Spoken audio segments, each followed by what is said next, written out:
네, 오늘 우리 나눌 하나님의 말씀은 신명기 3장 23절에서 29절까지 말씀입니다.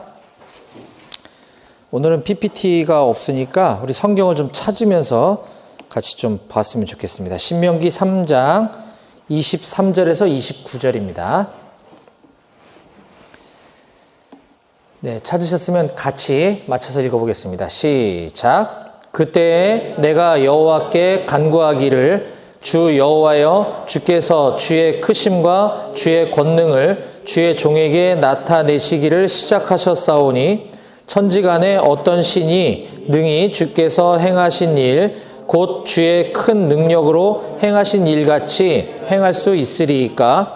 구하옵나니 나를 건너가게 하사 요단 저쪽에 있는 아름다운 땅, 아름다운 산과 레바논을 보게 하옵소서 하되, 여호와께서 너희 때문에 내게 진노하사 내 말을 듣지 아니하시고 내게 이르시기를 그만해도 족하니 이 일로 다시 내게 말하지 말라. 너는 비스가 산 꼭대기에 올라가서 눈을 들어 동서남북을 바라고 내 눈으로 그 땅을 바라보라. 너는 이 요단을 건너지 못할 것임이니라. 너는 여호수아에게 명령하고 그를 담대하게 하며 그를 강하게 하라. 이 백성을 거느리고 건너가서 내가 볼 땅을 그들이 기업으로 얻게 하리라 하셨느니라. 그때에 우리가 벳부올 맞은편 골짜기에 거주하였느니라. 아멘. 오늘 우리에게 주신 말씀에서 제가 기도하겠습니다. 하나님 아버지 감사합니다. 오늘도 우리 BBB 양재 모임, 월요 모임을 통해서 우리 공동체 식구들과 함께 모였습니다.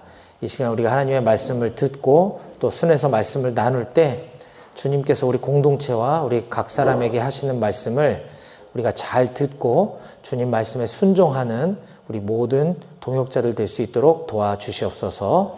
부족한 종이 말씀을 전할 때 저의 모습은 가려주시고 오직 하나님의 말씀만 기억되는 시간 되게 하여 주시옵소서. 모든 걸 다 주님께 맡겨드리고 예수님의 이름으로 기도했습니다. 아멘. 네, 지난 한 주도 평안하셨나요? 어제 추수감사주일이었죠? 네, 추수감사주일 예배는 잘 들으셨어요? 네. 너무 그냥 귀찮게 들어가시는 건 아닌데. 저희 자꾸 질문하냐 뭐 이런 것 같은데. 네. 어제 추수감사주일 저는 이제 군인교회에서 설교하고 예배하다 보니까 절기 설교를 이제 잘 안 하고 그냥 창세기 지금 강해 설교만 하고 있는데 어제는 이제 모처럼 높은뜻 백오교회는 높은뜻 정의교회에서 위문 예배를 오셔가지고 저는 이제 임마누엘 교회만 어제 설교를 하다 보니까 이게 또 본문이 서로 안 맞으면 저기에서 임마누엘 교회에서는 제가 어제 감사절 절기 설교를 했습니다. 근데 이렇게 말씀을 준비하고 또 오늘도 말씀을 준비하면서 우리 BBB 양재 공동체 식구들은 추수감사주일에 어떤 생각을 하셨을까, 어떤 부분을 감사하셨을까를 좀 생각하게 되었습니다. 우리가 농사 짓는 분들이 여기 안 계시기 때문에 제가 이제 직장인 농협은 이제 농업인 분들이 조합원님들이시다 보니까 시골에 가면 이제 농사 지시는 분들이 많이 계시지만 우리 여기는 우리가 농사를 짓지 않기 때문에 뭐 곡물 추수에 대한 감사는 분명히 아닐 테고, 그러면 추수감사주일에 어떤 감사를 드릴까 한번 생각해 봤습니다. 올 한 해 직장 안 잘리고 잘 다니게 해주셔서 감사한가? 아니면 그냥 감사는 우리 뭐 많은 생각을 할 수 있지만 추수감사가 우리에게 어떤 의미가 있을까 한번 생각해 보는 시간이 되었습니다. 어제는 이제 아까 말씀드렸던 것처럼 높은뜻 백오교회는 높은뜻 정의교회에서 국내 선교부에서 오셔서 위문 예배를 드리셨기 때문에 제가 설교 뭐 다 찬양 다 해달라고 요청을 해가지고 어제 한 17분 정도 오셨던 것 같은데 덕분에 제가 어제 백오교회는 설교를 하지 않아도 돼서 너무 감사했다고 하면 좀 이상한 감사죠? 네. 그리고 이제 3, 4단 방공중대에서는 제가 잘못된 감사의 습관을 올바로 바꿉시다. 이제 이런 제목의 말씀을 나눴는데 우리가 이제 흔히 범사에 감사하라고 하니까 그냥 아무거나 감사를 하는 경향이 좀 있습니다. 근데 어떻게 보면 이게 감사의 신용 같기도 하고 좀 그런 느낌이 좀 있어서 뭐 아까도 얘기했지만 뭐 오늘 제가 설교 안 하고 오늘은 마음 편히 예배드릴 수 있어서 감사합니다. 무의식 중에 이런 감사 할 수 있단 말이죠. 그러니까 그런 감사를 우리가 많이 하곤 한다는 말이죠. 그게 진짜 감사할까? 그럼 주님이 뭐라고 생각하실까? 이런 거죠. 꼭 그런 극단적인 예가 아니더라도 뭐 오늘도 뭐 무사히 하루 일과를 마치게 해주셔서 감사합니다. 진짜 그게 감사할까? 막 이런 느낌인 거죠. 예. 그래서 어떻게 보면 습관적으로 진짜 감사를 하면 다행인데 습관적으로 감사하는 신용만 하고 있다면 우리는 좀 뭔가 잘못되지 않았나 싶습니다. 목장이나 이제 소그룹 나눔 시간에 그런 얘기를 많이 듣는 거죠. 대출 이자가 너무 부담스러워서 집을 내놨는데 안 팔렸는데 드디어 팔려서 감사한다. 뭐 이런 거. 이게 우스갯소리 들을 수 있지만 굉장히 많은 곳에서 이런 감사의 이야기들을 듣곤 하거든요. 그러면은 우리가 이렇게 우리가 생각했을 때 좋은 일이 일어나는 거에만 우리는 감사해야 되는가? 우리는 그런 사소한 것들에 대한 감사 이유만을 찾아야만 되는 것인가? 이제 이런 부분에서 우리가 고민하지 않을 수 없다는 거죠. 그렇다면 우리가 진짜 감사해야 될 조건은, 원래 사망에 있었던, 죽을 수밖에 없었던 나를 구원해 주신 그 은혜는 그냥 우리 영접기도 한 번 하듯이 한 번 감사하고 끝날 일이 아니라 그걸 생각할수록 감사가 나와야지 되지 않겠나, 이런 거죠. 게다가 우리는 또, 비비비라는 공동체 만나서, 일터에서, 복음 전하고 제자 삼는 삶을, 살 수 있도록 불러주신 은혜. 이것도 생각하면 할수록 감사할 수밖에 없다는 거죠. 그래서 우리가 진짜 무엇을 감사해야 되는지에 대해서 좀 한번 생각해 보는, 감사절기가 되었으면 좋겠다라는 말씀 어제 나눴고, 우리 공동체도 한 번쯤 생각해 봤으면 좋겠어서, 또 오늘 말씀과 별로 이렇게 무관하지 않아서 연관이 있는 것 같아서 잠깐 나눴습니다. 그래서 우리는 추수감사주일에 공무를 추수하는 직업을 갖고 계시지 않지만 우리는 영혼을 추수하는 사람들이기 때문에 그런 부분에 대한 감사의 제목들이 좀 많아졌으면 좋겠다 하는 생각이 있습니다. 올 한 해 아직 남았으니까. 올해 하나님께서 저에게 자주 들려주신 말씀은 이거였습니다. 요한복음 4장 35절인데요. 너희는 넉 달이 지나야 추수할 때가 이르겠다 하지 아니하느냐? 그러나 나는 너희에게 이르노니 너희 눈을 들어 밭을 보라. 희어져 추수하게 되었도다. 이 말씀 우리가 너무 잘 아는 것처럼 예수님과 제자들 사이의 대화인데, 지금 오늘 본문 성경 신명기에 나오는 모세와 하나님과의 대화와 좀 이렇게 연상이 되어지는 것 같아요. 요한복음 4장에서 제자들은 예수님에게 아직 추수하려면 넉 달이나 남았습니다. 지금 추수철이 아니에요, 예수님. 이렇게 얘기하는데, 어쩌면 제자들은 너무나 이제 상식적이고 그들의 경험에 비추어 봤을 때 지금은 그것과 아무 상관이 없다라는 거를 예수님에게 계속 설득하고 싶었던 게 아닌가 생각이 듭니다. 근데 예수님의 대답은 너무 명쾌하셨죠.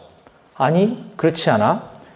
너희들의 생각과 너희들의 경험만 가지고 말하지 말고 지금 눈을 들어서 밭을 한번 봐라. 저렇게 희어져 추수할 때가 됐는데 넉 달이라고? 이런 말씀인 거죠. 어떻게 보면. 그래서 지금 너희들이 해야 될 일은 넉 달 뒤에 하겠다고 하지 말고 넉 달 더 시간 끌며 기다릴 것이 아니라 지금 밭에 나가서 추수하는 거야 라는 거죠. 오늘 신명기 3장 23절에서 29절의 짧은 본문도 핵심은 이런 겁니다. 모세는 지금 요단 동편에서 정복전쟁을 마치고, 우리가 지난주에 나눈 말씀이 그 본문이죠. 그 요단 동쪽의 땅 분배를 이제 마쳤을 때 이제 요단강을 건너기만 하면, 서편으로 들어가면 모세의 모든 과업이 마무리되는 거라고 생각을 했었을 것입니다. 하나님께서 모세를 부르셨을 때부터 시작해서 지금 이 순간까지 모든 지나온 그 여정들이 아마 주마등처럼 스치고 지나갔을 거예요. 요단강만 건너면 이제 약속의 땅을 완전히 다 이루는 것이니까. 그래서 모세는 지금 자기 자신도 요단강을 건너게 해달라고 하나님께서 예비해 놓으신 그 아름다운 땅과 그 아름다운 산을 보게 해달라고 지금 간구를 하고 있는 것이죠. 그런데 하나님의 대답은 너무 명쾌하시죠. 이제 그 얘기 그만할래? 이런 거죠. 네. 이제 남은 너의 과업은, 너의 남은 사명은 그 요단강 건너서 그깟 요단 서편에 있는 땅 그거 잠깐 보고 만족해 하는 것이 아니다. 남은 너의 사명은 이제 너의 후손들을 위해서 너의 후임자인 여호수아를 잘 양육해서 너를 대신할 지도자로 세우는 거야. 그러니까 요단 서편에 들어가는 게 중요한 게 아니야 라는 말씀이신 거죠. 이처럼 우리는 우리 기준에서 내가 갖고 싶고 얻고 싶고 우리가 의미 있다고 생각하는 그 어떤 것들이 하나님의 그 큰 그림 속에서는 별 무가치한 것일 수가 있다는 것이죠.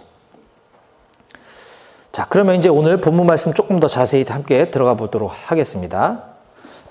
여러분들도 문단 나누기 중심구절 해오셨겠지만 저는 오늘 말씀의 제목을 사명에만 집중하자라는 제목을 정했습니다. 오늘 본문이 다음 세대를 세우자, 말씀에 순종하자, 여러 가지 적용이 나올 수 있을 것 같은데 되게 재미있는 짧은 본문이지만 많은 나눌 거리들이 있을 것 같긴 한데 저는 사명에만 집중하자라는 제목으로 오늘 말씀을 좀 나누려고 합니다. 자, 3장 23절은 이렇게 시작을 했죠. 그때에 내가 여호와께 간구하기를. 자, 그때가 언제냐 하면 바로 그 앞부분에 나오는 모세가 요단 동편의 정복 전쟁을 마치고 그쪽 요단 동쪽에 있는 땅 분배를 끝낸 다음에 여호수아를 격려하고 난 바로 그때인 거죠. 이때 모세가 무엇을 간구했는가? 자, 24절과 25절을 같이 함께 좀 읽어주시면 고맙겠습니다. 24, 25절입니다. 시작. 주 여호와여, 주께서 주의 크심과 주의 권능을 주의 종에게 나타내시기를 시작하셨사오니 천지간에 어떤 신이 능히 주께서 행하신 일, 곧 주의 큰 능력으로 행하신 일 같이 행할 수 있으리이까? 구하옵나니 나를 건너가게 하사 요단 저쪽에 있는 아름다운 땅, 아름다운 산과 레바논을 보게 하옵소서 하되. 네. 먼저 24절에 보니까 주 여호와여, 주께서 주의 크심과 주의 권능을 주의 종에게 나타내시기를 시작하셨사오니 라는 고백으로 모세의 기도가 시작이 됩니다. 앞에 나오는 그 아모리 족속과의 그 정복 전쟁이 내 공적, 나의 어떤 그것이 아니라 하나님의 권능으로부터 비롯되었다고 하는 고백으로 모세가 기도를 시작을 하죠.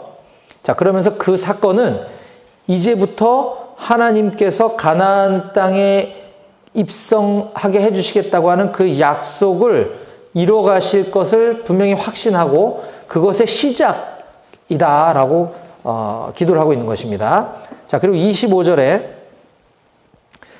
모세는 아직 그 요단강을 건너서 하나님께서 오래전부터 이스라엘에게 기업으로 주시겠다고 약속하신 그 아름다운 가나안 땅을 이제 완전히 점령하는데 본인도 기여하고 싶다고 그 요단 서편 땅까지 들어가고 싶다고 하나님께 간구를 하는 거죠. 여기 이제 레바논을 또 특별히 언급한 것은 찾아보니까 그 가나안 지역의 최북단, 그러니까 북쪽 경계선까지 다 보고 싶다, 이제 이런 표현이라고 합니다. 자, 이러한 모세의 간구에 대해 하나님께서는 이제 26절부터 답변을 해주시는데 거기 이제 몇 가지 좀 포인트들이 있는 것 같더라고요. 첫 번째 하나님의 답변은 이제 그만해라. 이 일로 다시 내게 말하지 말아라. 라고 26절에 말씀을 하시죠. 근데 그 이유가 또 몇 가지가 있는 것 같아요. 왜 모세 보고 그만하라고 하시는지. 자, 첫 번째 이유는 이스라엘 백성들의 불신앙 때문입니다. 자, 신명기 1장 37절에도 오늘 3장 26절과 같은 표현이 등장을 합니다.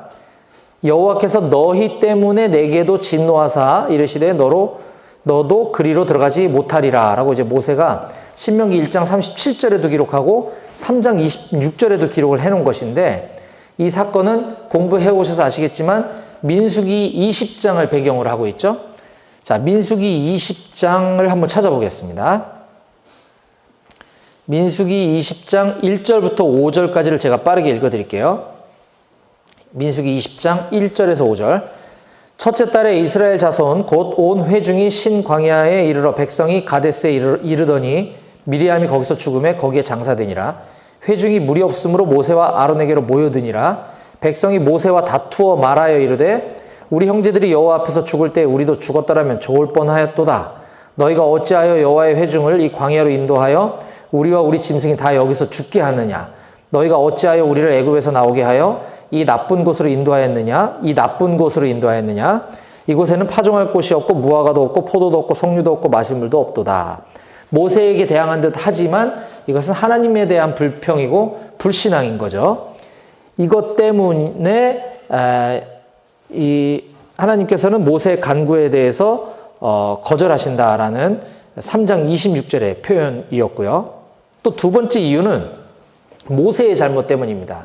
우리가 많이 알고 있듯이 모세의 불신앙 때문인데 모세가 뭘 잘못했는가? 보편적인 이제 그 해석은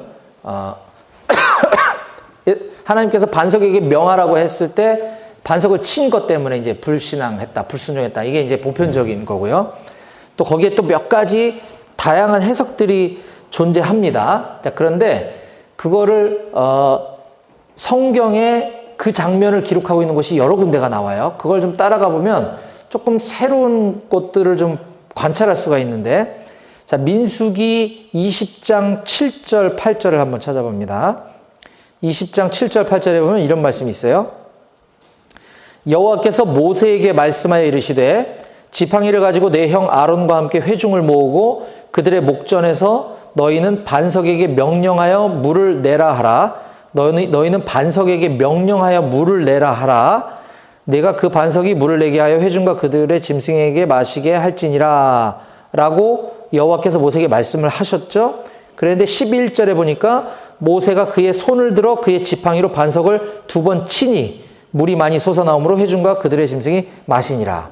분명 하나님께서는 반석에게 명하라고 하셨는데 모세는 반석을 2번 치는 행동을 했죠.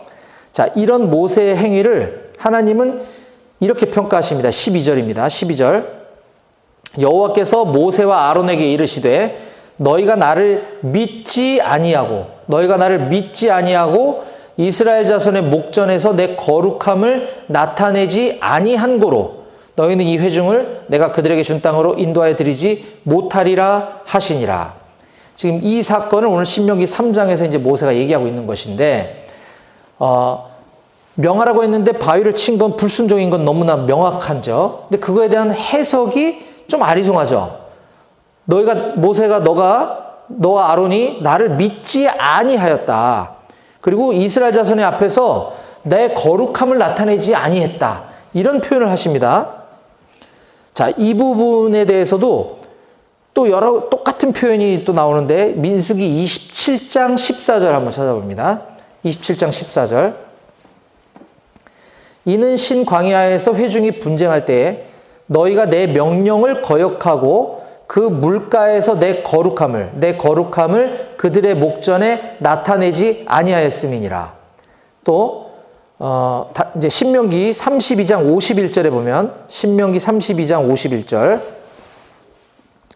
예, 신명기 32장 51절에도 이는 너희가 신광야 가데스의 무리바 물가에서 이스라엘 자손 중 내게 범죄하여 내 거룩함을 이스라엘 자손 중에서 나타내지 아니한 까닭이라.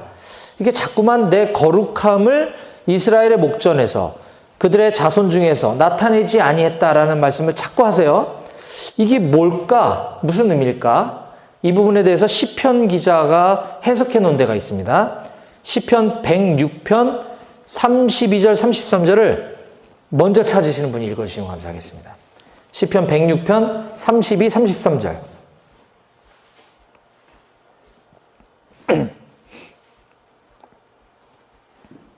시편 106편 32절 33절입니다. 읽어주세요.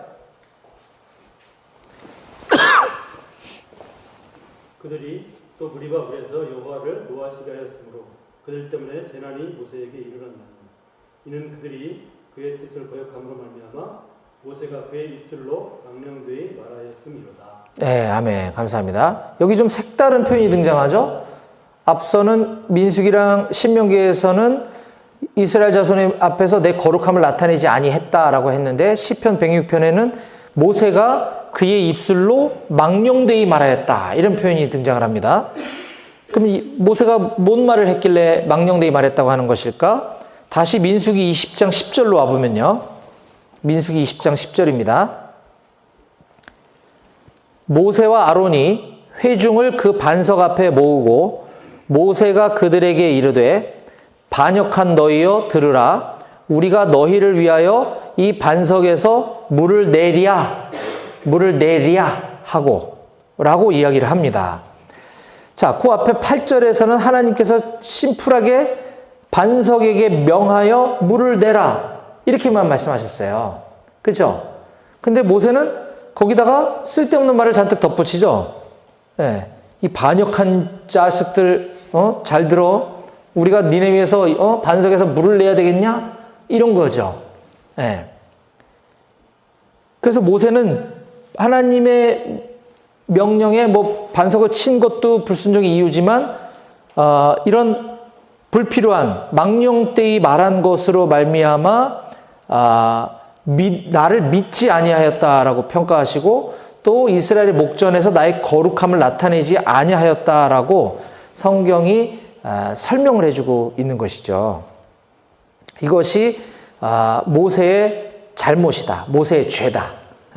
이것이 왜 모세의 불신앙인가는 아까 민수기 20장 12절에서 하나님께서 직접 너희가 나를 믿지 아니하고 이스라엘 자손의 목전 앞에서 내 거룩함을 나타내지 아니하였다라고 말씀해 주셨기 때문에 이것이 모세의 불신앙이었구나라는 걸 우리는 알 수 있는 거죠. 자, 그것 때문에 이제 모세는 요단 서편으로 들어갈 수 없게 되었다라는 것을 쭉 찾아본 것이고요. 자, 또 모세의 간구에 대한 하나님의 두 번째 답변은 자, 26절에 보니까 그만해도 족하니 라는 표현이 등장하죠. 그만해도 족하니. 이제 그만해라 이 정도가 아니라 이제 그거 그만 얘기해도 너 충분하잖아 이런 뉘앙스인 거죠. 그만해도 족하다라는 거. 지금까지 하나님께서 모세에게 베풀어 주신 그 은혜만으로도 또 충분하지 않겠니? 이런 거죠. 모세의 출생으로부터 지금까지의 그 인생을 보면 우리가 아는 것처럼 모세는 그냥 은혜의 연속인 겁니다. 이집트 왕의 그 폭정에 태어날 때부터 죽을 수밖에 없는 운명으로 태어난 모세가 그 갈대 상자 역청 발라가지고 나일강에 띄웠는데 바로의 공주가 그걸 데려다가 왕궁에서 키우고 여기서부터 시작한 게 모세는 정말 하나님의 은혜를 입은 거죠. 그래서 왕궁에서 왕자 수업 받고 그러다가 사건 사고들이 있었지만 결국은 이스라엘 민족을 이집트의 노예에서 하나님의 능력으로 벗어나게 해주었던 이스라엘 민족의 위대한 지도자로 큰 과업을 수행하는 것.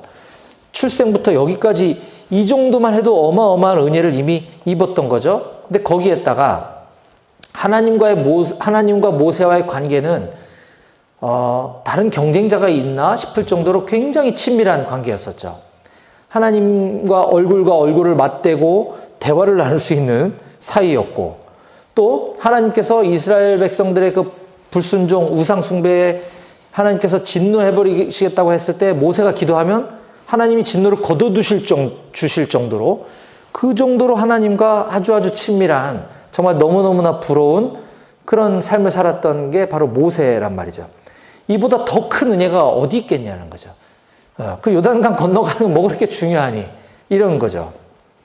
신약 성경에도 비슷한 장면이 떠오르죠. 고린도후서 12장에 보면 사도 바울이 고린도후서 12장 7절부터 여러 계시를 받은 것이 지극히 크므로 너무 자만하지 않게 하시려고 내 육체의 가시 곧 사탄의 사자를 주셨으니 이는 나를 쳐서 너무 자만하지 않게 하려 하심이라. 내 육체의 가시 사탄의 사자, 이걸 학자들은 안질이라고 얘기하는 분들도 있고 간질이라고 얘기하는 분들인데 아무튼 이것이 내게서 떠나가게 하기 위하여 내가 3번 주께 간구하였더니 이거는 3번 기도했다는 뜻이 아니라 완전수, 그러니까 엄청 기도했다는 뜻이죠.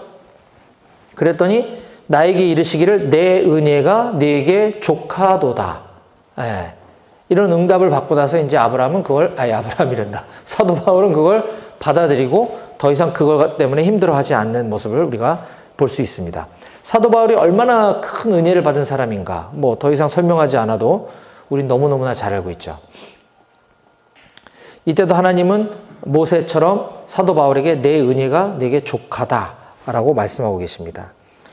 또 모세의 기도, 오늘 본문에 대한 하나님의 3번째 답변은 27절에 보니까 너는 비스가산 꼭대기에 올라가서 눈을 들어 동서남북을 바라고 내 눈으로 그 땅을 바라보라 라고 말씀하십니다. 저는 이 부분을 보면서 그냥 이런 생각이 들었어요. 그냥 하나님의 따뜻한 배려 같다라는 느낌이 들었습니다. 그냥 안 된다고 하시면 그만일 텐데 그래도 좀 마음이 짠하셨는지 비스가산 꼭대기 올라가서 한번 봐라. 네 눈으로. 굳이 비스가산 꼭대기에서 장차 네 후손들이 들어갈 땅을 한눈으로 이렇게 보게 해주시는 거죠. 우리가 경치 좋은데 높은 데 올라가서 이렇게 보면 되게 기분 좋잖아요. 이게 하나님이 모세에게 비록 들어가지는 못하지만 그래도 한눈에 보이는, 전경이 다 보이는 그곳으로 이렇게 인도해 신 것도 되게 따뜻한 배려 같다라는 생각을 좀 갖게 되었습니다. 자, 또 4번째 하나님의 답변은 28절에 나오는데요. 너는 여호수아에게 명령하고 그를 담대하게 하며 그를 강하게 하라. 뭐 길게 설명하지 않아도 다음 세대 리더십을 잘 준비시켜라 라는 걸 알 수 있겠죠? 그래서 이제 정리하자면 저는 오늘 본문의 핵심 교훈은 모세의 불순종 때문에 모세는 못 들어갔다더라 라기보다는 모세의 사명에 좀 포커스를 두고 싶었던 겁니다. 모세의 불순종으로 인해서 우리는 하나님의 말씀에 완전한 순종을 해야 된다라는 교훈도 필요하지만 이 본문이 그걸 교훈하기 위해서 썼다라고 한다면 이 스토리는 모세가 결국은 하나님께 불순종해서 나는 못 들어갔다. 이 너무 슬픈 새드 엔딩으로 끝나버리잖아요. 그죠? 이 신명기를 기록한 저자가 모세인데 자기의 그 슬픈 이야기를 그렇게 슬프게 끝내려고 이걸 삽입한 것 같지는 않습니다. 그래서 오늘 본문은 모세에게 주어진 사명 이야기에 좀 집중하는 것이 맞지 않겠나. 저는 이렇게 묵상이 되어졌고요. 그럼 모세에게 하나님 주신 일생일대의 사명은 무엇이었나? 그건 이스라엘 민족을 이집트 노예 생활에서 이끌어내서 가나안 땅에 입성하게 하는 그 요단강 앞에까지 오는 것. 이게 이제 모세의 사명이었던 거죠. 딱 거기까지였던 거죠. 아까 경원님 찬양 인도할 때 내 발의 등. 예. 하나님은 멀리 보여주실 수도 있지만 거기까지만 보라고 또 하실 수 있는 분이시기 때문에 우린 그냥 그 말씀에 순종할 뿐인 거죠. 거기까지였습니다. 모세는. 근데 모세도 인간인지라 왜 안 들어가고 싶었겠습니까? 그렇죠? 그래서 그런 기도는 할 수 있는 것 같아요. 충분히 이해는 갑니다. 하지만 하나님께서 그건 모세의 바람이었던 거지 하나님의 계획은 그건 아니었다라는 것. 그래서 사명에 대해서 한번 생각을 해보게 되는데 사명은 우리가 아는 것처럼 맡겨진 임무를 우리가 사명이라고 하죠. 주어진 임무. 내가 원하는 것이 사명이 아니고 내가 달성하고자 하는 목표도 사명이 아닌 것이죠. 사명은 하나님께서 저에게 또 우리 공동체에게 맡기신 게 사명이라는 거죠. 우리가 뭐 세상에서의 어떤 바램뿐만 아니라 사역도 저는 마찬가지입니다. 이게 다 사역이잖아요. 오늘 본문도. 우리가 목표를 갖고 영적 성장을 위한 목표를 갖는 것은 바람직하나 그것이 꼭 사명은 아닐 수도 있다라는 겁니다. 또 내가 하고 싶은 사역이 있을 수 있어요. 나는 찬양 사역자가 될 거야. 나는 뭐가 될 거야. 세계적인 설교자가 될 거야. 이런 거는 나의 바람일 수도 있는 거죠. 하나님의 나에게 주신 사명은 그게 아닐 수도 있다. 근데 우리가 사역을 하면서도 마치 오늘 본문에 모세처럼 사역을 하는 경우가 충분히 있을 수가 있습니다. 그래서 저와 우리 양재 모임의 우리 모든 공동체, 우리 형제 자매님들에게 하나님께서 맡겨주신 공통의 사명이 있는 것이고 또 각 사람에게 맡기신 사명도 분명히 있으실 것입니다. 개개인별로 하나님께서 맡기신 사명 또는 앞으로 맡기실 사명, 이것을 우선은 잘 발견할 수 있게 되기를 간절히 원합니다. 그런데 분명한 사실은 우리가 지금 이 시간에, 이 순간에 여기에 모여 있는 이상 하나님께서 1차적으로 우리 개인과 우리 공동체에 맡기신 사명은 분명한 것 같습니다. 바로 삶의 현장에서 전도하고 제자 삼을 하는 것. 이미 우리에게 맡겨주신 그 사명을 오늘 이 본문 말씀을 통해서 우리 모두의 가슴에 새기고 그 일에 중심을 드리는 우리 모두가 되었으면 좋겠습니다. 아멘. 기도하시겠습니다.